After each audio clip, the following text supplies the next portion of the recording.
Welcome to this week's episode of At the Boundary, the podcast from the Global and National Security Institute at the University of South Florida. I'm Jim Cardoso, Senior Director for GNSI and your host for At the Boundary. Today on the podcast, we're going to drop in on a discussion between GNSI Executive Director, retired Marine Corps General Frank McKenzie, and GNSI Strategy and Research Manager, Dr. Tad Schnaufer. Earlier this year, General McKenzie sat down with Tad to discuss the concept of Golden Dome as part of our What's Really Happening video series. Golden Dome remains a focus of the Trump administration and will continue to feature prominently in national security spending and strategy. We felt it appropriate to even more broadly publish the discussion to ensure our At the Boundary audience and others could share in the tremendous insight provided. General McKenzie and Tad looked at the promise and cost of a Golden Dome system, where an ICBM is most vulnerable to an effective defense, what NATO collaboration in that defense might look like, and the future of U.S.-China nuclear competition. Suffice it to say, the topic of Golden Dome remains as hot as ever. To that end, GNSI is preparing for our March 2026 Tampa Summit on nuclear warfare, nuclear defense / Golden Dome, and the use of nuclear energy for national security purposes. There is no better time to revisit a riveting discussion with an eminently qualified expert like our executive director. So enjoy this discussion on, is Golden Dome the future of U.S. nuclear missile defense? Welcome back, General. Tad, always good to be with you. So what's really happening with this Golden Dome concept?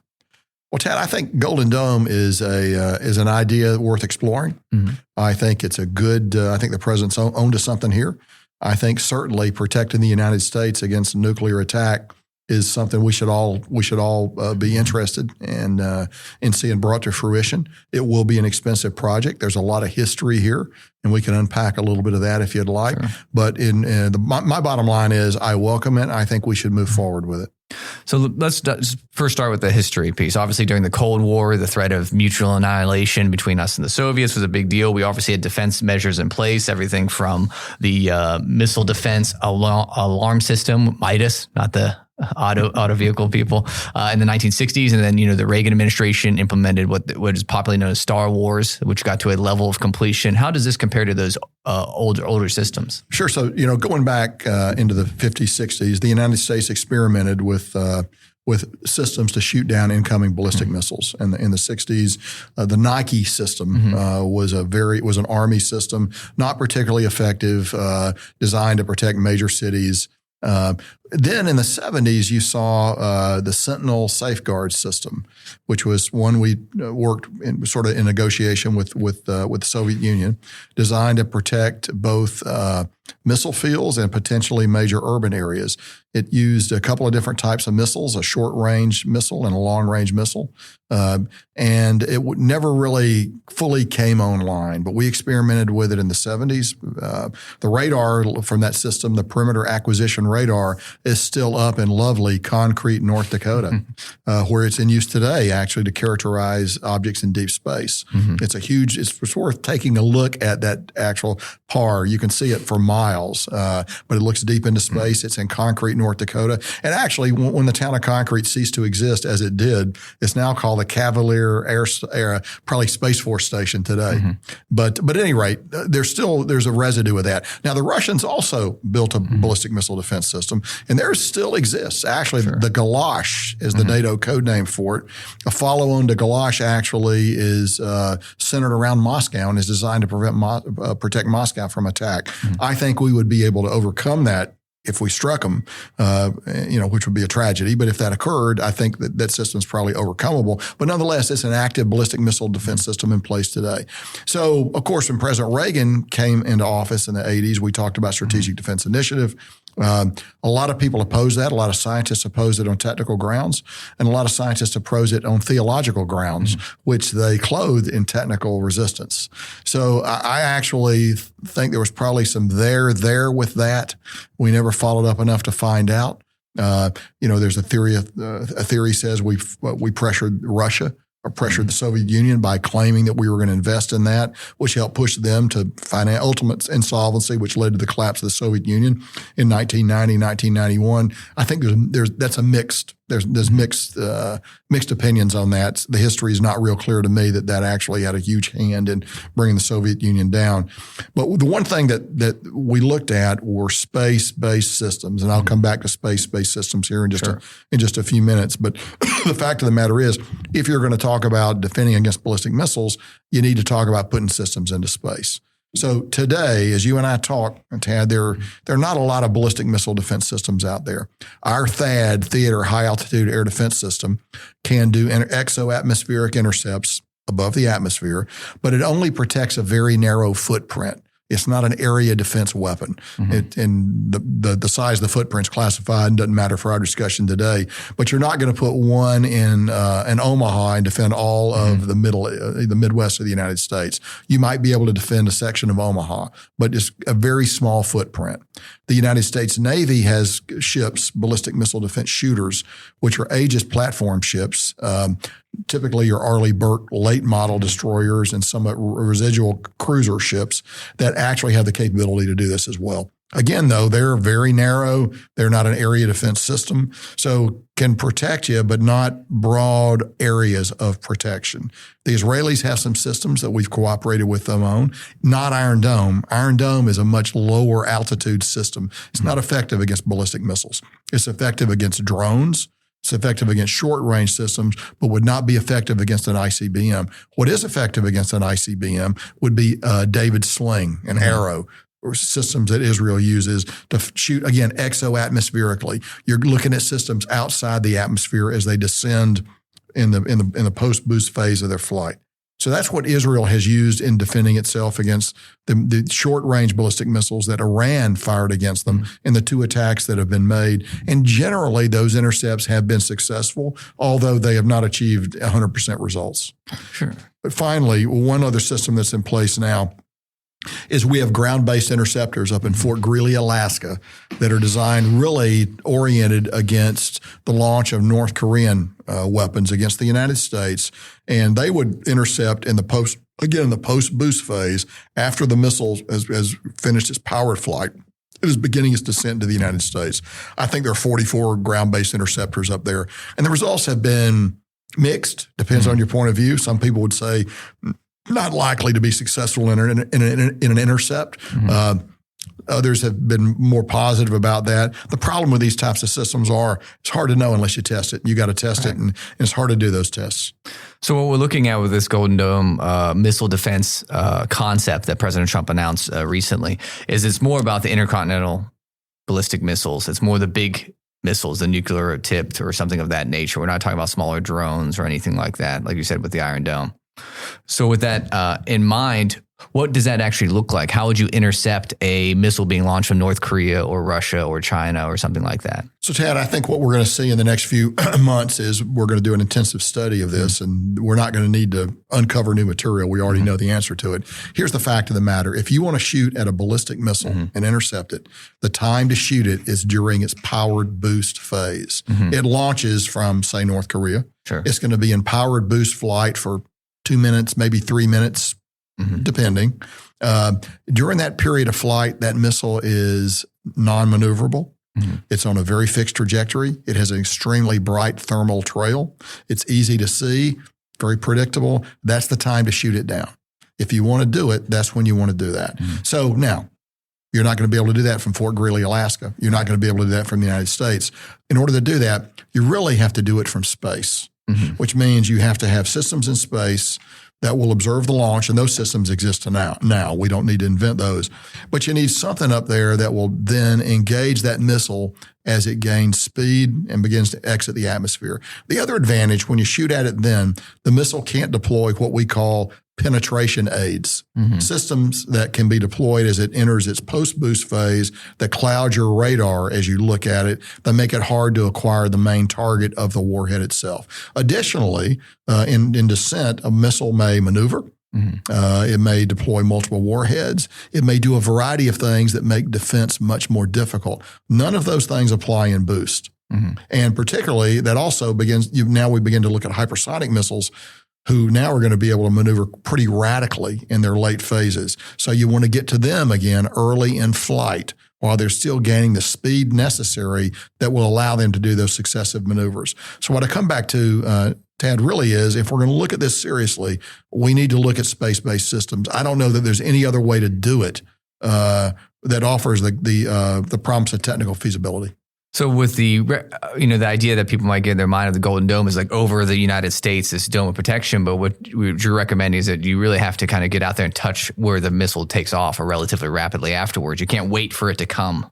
I think the evidence is compelling. If you want to gain high, what we call PK, probability kill, you got to get it early in flight. Right. And so therefore, and then you've got to make decisions on, how many are you going to deploy? And that'll be based on the nature of the threat. I mean, defending against a North Korean threat is much simpler than defending against a Russian threat.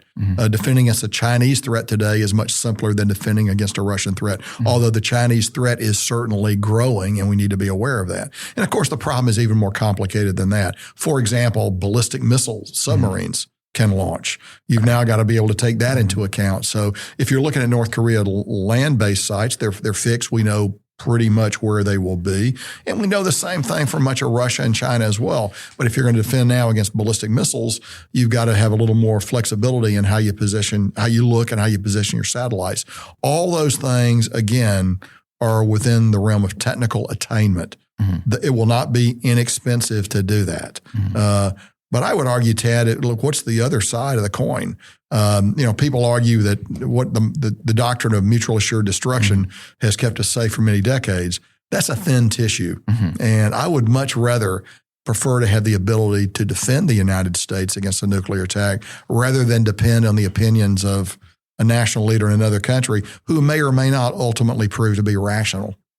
So what does the threat look like from, let's say, the Russians or the Chinese? Is it primarily going to be these intercontinental missiles that we're trying to defend, or how do we get after that issue? Today, Tad, the most significant capability that exists against us is, of course, the Russian threat. They can fire many hundreds of ballistic missiles, intercontinental ballistic missiles against the United States.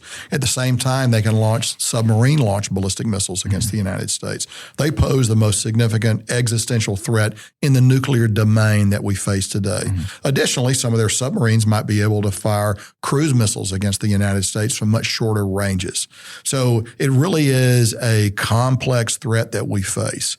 Now, it may prove too difficult to be able to defend against that total threat. And I'm not sure that we would need to do that. I think you want to be able to protect against a smaller threat, handfuls of missiles, dozens of missiles, not hundreds of missiles. And that threat would actually be able to accommodate a North Korean threat, an Iranian threat, potentially a Pakistani threat at some point in the future. And probably against China for now, maybe not in the future against China. And would have to, you want to eventually scope and scale your defense to the capabilities of your potential adversaries. So we need to take a look at that. But all those things, I think, are certainly possible things that we would need to be able to defend against. Right, because you hear people discussing these systems as kind of a bullet hitting a bullet, if you will, a missile hitting a missile. And so they have to be very precise. They have to be locked in. The technology has to be there. Absolutely. And so much easier to do that in the boost phase. Right. So do it early. And additional consideration is you have to have enough of these intercept missiles. You do have to have enough of these intercept missiles. So now you're talking about putting them on orbit. You got to maintain them in space. There's been resistance to militarizing space. I would argue China is already there. The Russians are already there. We need to recognize reality and be able to protect ourselves in the space domain, as others are doing now. Right. So we'll go to space. With that in mind, what about the Chinese and the Russians, in a sense, particularly the Chinese pushing back on this, is escalating the overall tension between the nations? Now that we can better defend ourselves, they now have to match. Well, it's laughable, Tad, actually, because the Chinese have heavily militarized space already, and they're busily building a nuclear capability to be at least equivalent to ours by the mid-2030s. So this is typical Chinese propaganda, typical Chinese disinformation, misinformation designed to occlude the argument, if you will. Sure. So either way, the United States should prepare for defensive actions, even if the Chinese are threatening. I would argue the president's emphasis is exactly correct. Right. It will be expensive. We need to thoroughly look at the technologies, but I would argue the technologies are there to defend against this. We're probably not going to be able to defend against what we used to call a no notice over the pole massive Russian attack. But mutual assured destruction is your defense against that. But a smaller attack and even a mid-size attack, you want to be able to defend against, because then if a nuclear weapon goes off on United States soil, then that begins to narrow the range of a president's responses. If you can prevent that from happening, actually it opens the door for de-escalation. Right. So to say that ballistic missile defense is inherently escalatory, I think misses the problem completely. That's an excellent point, that it gives that buffer for negotiation, because once it goes off. Once a city is destroyed in the United States, any president is going to have a very narrow range of options to choose from in his response.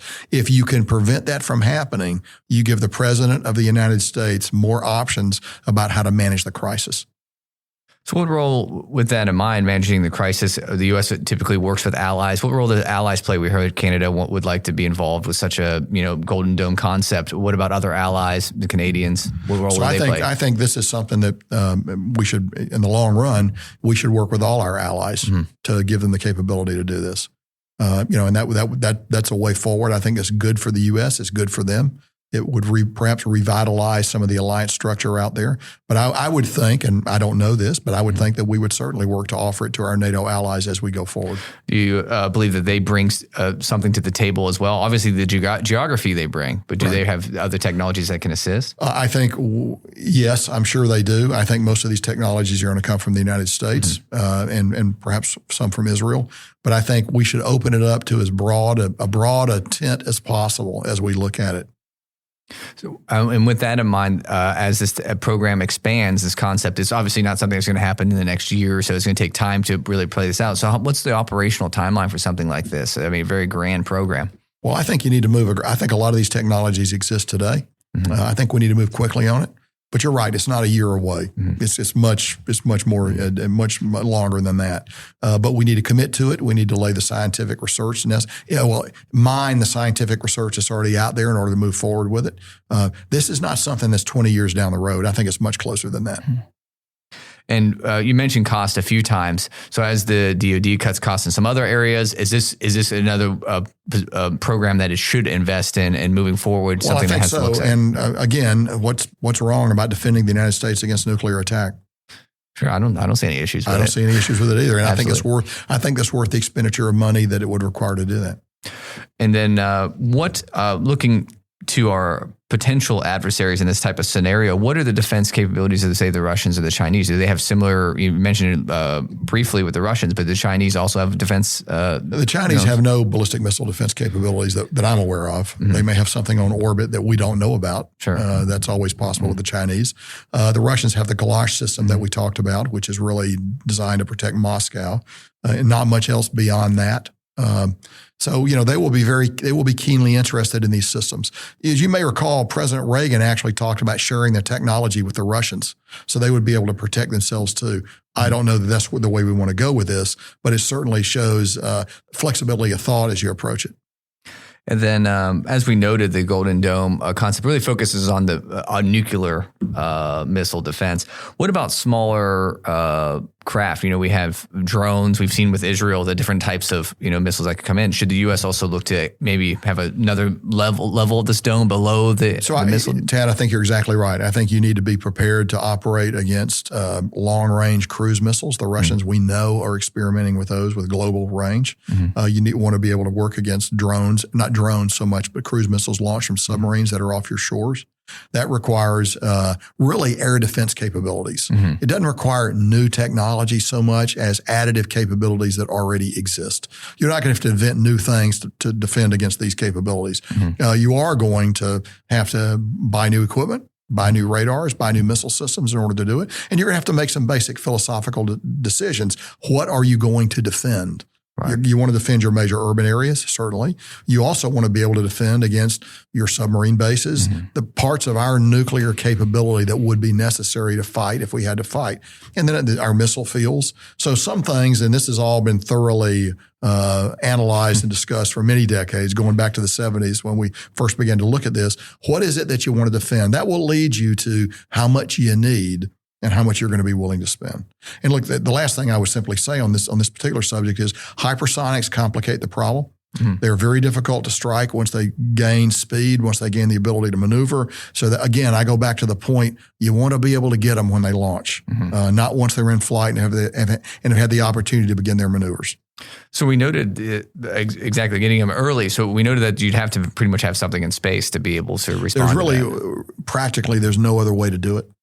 What else would be? What other components of this Golden Dome would also need to be in place? Obviously, you need radars or what else? Sure. So right now, we actually have in space the best early warning missile system in the world. Sure. It's actually in a geosynchronous orbit, about 25,000 miles altitude, that looks down, that gives us infrared notification if someone launches a missile. We know that very quickly. We have other radars that then give us what we call dual phenomenology, which in this business is what you want in order to predict a missile. You want to get two separate sources of its existence and path of movement, so you can then begin to determine where it's going to hit. We can do this in a matter of seconds. It's very quick. I've been part of this process before. So you can do that. Now, for talking about taking weapons in space now, you're probably going to need to put even better radars on low Earth orbit. So once you get the initial indication of a launch, you can lock in on it. Then you're going to have a missile platform, a bus, if you will, with multiple warheads probably, that would then release those and be guided to the target. Right. Look, there are a lot of ways to do this that are above our technical level of discussion here. Active, semi-active, passive, all kinds of ways you can apply guidance to a kill vehicle. The key thing, though, is you want to do it when the missile itself cannot maneuver and is on a very, very predictable ballistic path. Right. And we should note that these kill missiles or interceptors, they're not nuclear. They're just meant to destroy. Typically, they're not nuclear. They can be high explosive. They can be purely kinetic, where they got to actually hit the vehicle. Right. We got people that'll work that out. Right. But in the end, it is a defensive system. It is inherently defensive. And I would argue that it actually brings stability. I reject the assertion that ABM systems are destabilizing. And that argument's been made by a lot of smart people. I just don't agree with it. I think anything that adds to your defensive capabilities provides further stability. Right. And with that stability, as the nuclear problem becomes what's some have called a three-body problem, as the Chinese are rapidly expanding their nuclear program, is this part of a response to that? Is this where that's grown? I think it could be, Tad. It's where, because look, as the Chinese nuclear arsenal expands, we're either going to have to expand our own nuclear arsenal as we confront two potential adversaries, or you're going to have to come up with a way to protect our own capability. Well, nobody wants to build more nuclear weapons. Right. So here's a path where you don't have to build a lot more nuclear weapons. And then lastly, to finish up with the overall threats, a number of U.S. treaties with the Russians on nuclear weapons actually will be ending. They're coming to term here in the next few years. And it doesn't look like those will be reinitiated, particularly as the war in Ukraine continues. Is that another area of cause of concern, or is it something that we should look at? I tell you what causes concern is the way the Chinese are building nuclear capability. And to negotiate with a single partner in a three-body problem is strategic myopia that we can't afford. So I think I'm not particularly concerned at the idea that these treaties are going to lapse. Right. Particularly if you have the defenses in place. Particularly if you recognize you're now dealing with two different entities, the Chinese and the Russians, and you believe you have the capability to at least partially defend yourself against a small to moderate strike. So with all that in mind, what can we expect of this Golden Dome project in the next couple of years here as we look forward? Well, I think we're going to see the path forward. They're going to look at all these possibilities. We're going to select which ways we're actually going to deploy. I think that'll come fairly quickly because, again, there's a lot of technology that already exists. We're not going to have to invent a whole bunch of stuff to do this. So I think that'll move fairly quickly. It won't be 6 months. It won't be a year, but it won't be 20 years either. Right. Yeah, it probably won't stall out as some of those later Cold War programs that ended up not coming to fruition. I think the technology is better. And again, if you shift to the ascent phase, vice the descent phase, you remarkably simplify your problem. Well, thank you very much, sir. My pleasure, Tad, as always. Thank you again to GNSI Executive Director, retired General Frank McKenzie, and GNSI Strategy and Research Manager, Dr. Tad Schnaufer, for an excellent discussion on Golden Dome. This timely, critical conversation is a great lead-in for our next GNSI Tampa Summit, which will be held March 24th to the 25th, 2026 at the USF Tampa campus. We'll spend 2 days diving into the reemergence of nuclear weapons in modern warfare, nuclear defense/Golden Dome, and the use of small nuclear reactors for national security purposes. The summit will feature keynotes and panels from experts across government, academia, and industry, and provide smaller working group opportunities for participants to really contribute to the dialogue. GNSI's mission is to inform policymakers to enable actionable, well-informed decisions, and you can be part of that input. Go to our website for more information and to pre-register to receive further updates on the summit. Thanks for spending some time with us today. Next week on the podcast, we'll turn our attention back to critical minerals. Recall that 6 months ago, the Trump administration released an executive order on unleashing America's offshore critical minerals and resources. Since then, there's been no shortage of developments associated with China's near monopoly of the global supply chain for critical minerals in both mining and, even more importantly, in processing. We'll sit down with GNSI resident fellow Dr. Linda Nohn, who is finalizing a decision brief on critical minerals with focus on cobalt, which is crucial for smartphones, jet engines, and other national security applications. That's next week on At the Boundary. If you don't want to miss that episode or any other, be sure to rate, subscribe, and let your friends and colleagues know. If you're watching on YouTube, hit that like button, subscribe, and turn on alerts. Follow along the GNSI on our LinkedIn and X accounts at USF_GNSI. And check out our website as well at usf.edu/GNSI.